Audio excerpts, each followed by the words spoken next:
Hello दोस्तों, आज हमारी क्लास है दोस्तों साइंस में रिप्रोडक्शन सिस्टम यानी प्रजनन तंत्र। आज पहली क्लास में यानी रिप्रोडक्शन के पहले पार्ट में हम इसके कुछ कर लेते हैं बेसिक्स, और उसके बाद नेक्स्ट क्लास में इसको हम डायग्राम के साथ बहुत अच्छे से करेंगे। जो इसमें कुछ पेचीदा पॉइंट हैं, जो टिपिकल पॉइंट हैं, उनको भी हम डिस्कस करेंगे, लेकिन इसका बेसिक आज हम कर लेते हैं। तो देखिए दोस्तों, प्रजनन तंत्र ये मैं समझता हूँ कि सभी को पता होगा कि शुक्राणु और अंडाणु, शुक्राणु जो है मेल बॉडी के अंदर बनते हैं और अंडाणु फीमेल बॉडी के अंदर। इनको हम बोलते हैं स्पर्म, इनको हम बोलते हैं ओवम। शुक्राणु और अंडाणु, अगर इनके बेसिक्स देखे जाए दोस्तों तो बहुत ही इंपॉर्टेंट पॉइंट यहाँ पर है कि जो शुक्राणु है वो मेल बॉडी के अंदर 13 से 14 साल की एज में एक्टिव हो जाता है, जबकि जो अंडाणु है वो फीमेल बॉडी के अंदर जन्म से ही होता है। ये बहुत इंपॉर्टेंट पॉइंट है फ्रेंड्स। हम कहते हैं कि इसमें भी कई बार एज दे दी जाती है 12 से 13 वर्ष, लेकिन ये सिर्फ एक्टिव होने की है। अंडा होता है जन्म से ही, ये पॉइंट समझने का है। एक फीमेल बॉडी के अंदर, एक मादा के अंदर, एक लड़की के अंदर अंडा जन्म से ही होता है, लेकिन 12 से 13 साल की एज में आकर के वो अंडा वो एक्टिव होता है, कहिए कि वो संचालित होता है। लेकिन अगर बात करें कि अंडा कब बनता है, कब से होता है, और ऑप्शन में हमारा हो के जन्म से, तो अंडज या ओवम एक फीमेल बॉडी में जन्म से ही होता है और शुरुआत उसकी 12 से 13 साल में हो जाती है, जबकि यहाँ पर स्पर्म का बनना या एक्टिव होना दोनों ही 13 से 14 साल की एज में होता है।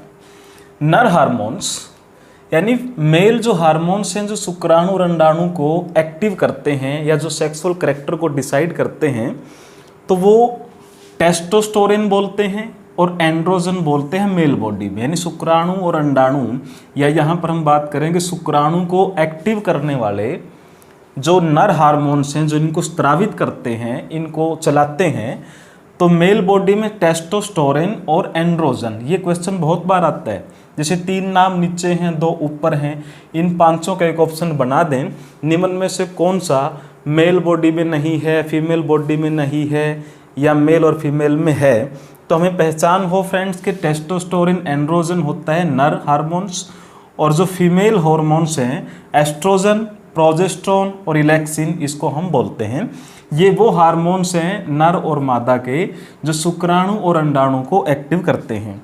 जाइगोट देखिए फ्रेंड्स क्या होता है, शुक्राणु और अंडाणु का मिलना, यानी यहाँ पर होता क्या है, सेक्सुअल इंटरकोर्स के जरिए ये जो मेल के स्पर्म है फीमेल बॉडी के अंदर ये जाकर के ओवम से मिलते हैं, और जो स्पर्म है वो ही ओवम को फर्टिलाइज करता है। ये डिटेल हम नेक्स्ट क्लास में करेंगे, लेकिन यहाँ पर हम सिर्फ एक शब्दावली कर रहे हैं कि जाइगोट क्या होता है। तो जाइगोट में आपको शब्द मिलेगा स्पर्म और ओवम, या शुक्राणु और अंडाणु के मिलने की प्रक्रिया जो सेक्सुअल इंटरकोर्स के जरिए फैलोपियन ट्यूब के अंदर, ये शब्द भी याद रखना, अगली क्लास में ये पूरा जिक्र इसका आएगा।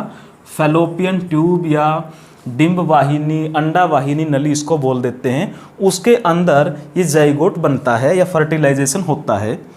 मेनार्की क्या होता है फ्रेंड्स, मासिक चक्र का प्रारंभ होना, जिसको हम कई बार क्या बोल देते हैं, ऋतुस्राव, डेट, मेंसेस, जिसको कई भाषा में हम बोल सकते हैं। तो मासिक चक्र ही बोलते हैं, कई मासिक धर्म भी बोलते हैं, मेंसेस भी बोलते हैं, लेकिन बायोलॉजी में इसको बोलते हैं मेनार्की। इंग्लिश में एज इट इज़ यूज होता है। तो जब 12-13 साल की एज में एक लड़की के अंदर, एक मादा के अंदर पहली बार ये सिम्टम दिखाई देते हैं, पहली बार वो चक्र शुरू होता है, तो उसको बोलते हैं मासिक धर्म को मेनार्की, या मासिक धर्म ही बोल दीजिए। शुरुआत को बोलते हैं मेनार्की, होता है मासिक धर्म ही है, जो 26 से 28 दिन के बीच में चलता है। लेकिन ये तो है प्रारंभ होना। दोस्तों कई बार प्रश्न आया है, बहुत अच्छे लेवल्स पे प्रश्न आया है, मेनार्की तो हुआ कि शुरुआत हुई मासिक धर्म की, मेनार्की का मतलब यही हुआ। अब ये मासिक चक्र समाप्त कब होता है, ये 40 से 50 साल की एज में एक तो गर्भाशय की अवधि, गर्भकाल होता है, गर्भकाल मतलब जब लेडीज प्रेग्नेंट होती है, तो एक तो उस दौर में जो है मासिक धर्म नहीं होता। फिर परमानेंट ये समाप्त कब होता है?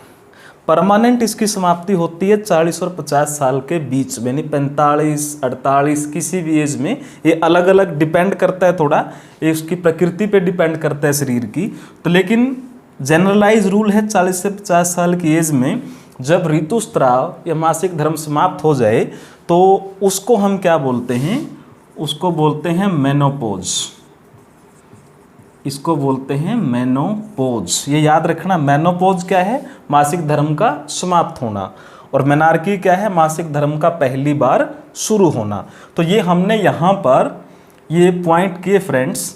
शुक्राणु, अंडाणु सब जानते हैं, लेकिन एक्स वाई क्या हैं, फर्टिलाइजेशन कहाँ पर होता है, कैसे होता है, कितने दिन का गर्भाकाल होता है, वो सारे के सारे पॉइंट हम नेक्स्ट क्लास में करेंगे। तो छोटे से टॉपिक के अंदर हमने यहाँ पर इन 4-5 चीज़ों को यहाँ पर लिया जो नेक्स्ट क्लास को समझने में आपकी मदद करेंगे। तो उम्मीद करता हूँ कि ये 5 से 6 पॉइंट आपको समझ में आए होंगे, और आप नेक्स्ट क्लास में जब देखेंगे डायग्राम के साथ अब सारे के सारे पॉइंट वहाँ पर अप्लाई भी होंगे कि इनका क्या रोल है।